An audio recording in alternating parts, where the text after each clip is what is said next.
Good day, ladies and gentlemen. My name is Vishnu Upnarayan and I'm a mechanical engineering student, and I have prepared a short video on air crash investigation of Scandinavian Airlines Flight 751. The aim of this video is to determine the salient aspects and communicational and ethical breaches involved in Flight 751, and also the solutions implemented by Scandinavian Airlines System or SAS after the accident of Flight 751. Flight 751 was a devastating accident that occurred on December 27, 1991. The plane involved was a DC-9 model which was easily identifiable by its rear engine. It was piloted by Captain Stefan Rasmussen and the first officer Captain Ulf Sidermark. There was a series of communicational lapses that led to this crash. The main events leading to this disaster was initially the de-icing of the plane, which was done by the technician under the instruction of the pilot. After a smooth takeoff 25 seconds later, the pilots heard a booming noise, which was a surge that developed in the engine. Now the surge forms when the ice from the wing breaks off and damages the front part of the titanium blade in the engine. This deflection of the blade ruptured a fuel line, which disrupted a steady stream of air. Thus the fuel at the rear ignited violently, hence the surge formed, and the engine was not able to transmit torque properly. After hearing the noise, Captain Rasmussen reduced the throttle, but to his confusion there was an increase in velocity. With an increase in velocity, the engine began to fail, and at 3,200 feet the left engine gave away. Seconds later, the plane crashed.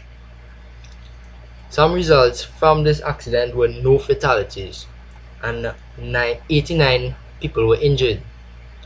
The main part of the plane was split into three. Some of the communicational breaches involved were the maintenance crew de-icing the plane.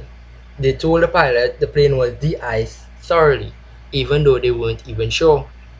The method used was poorly done.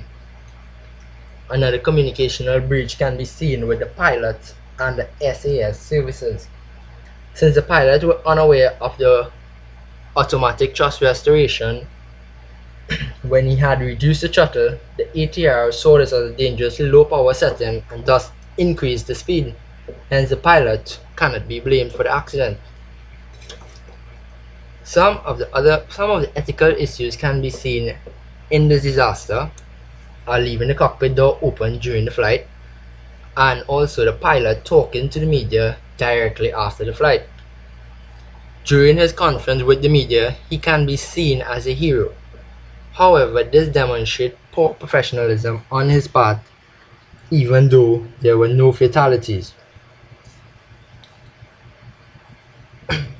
On the good side of it, the flight attendant demonstrated good professional ethical attributes, since they comforted their passengers after the accident. Solutions implemented by SAS and enforced by the Board of Accident Investigation are keeping the cockpit door closed during all flights, adequate staircase for the mechanics such that they are able to actually touch the areas where they de-ice to ensure the pilots that the plane is properly de-iced, and training pilots to use the ATR system.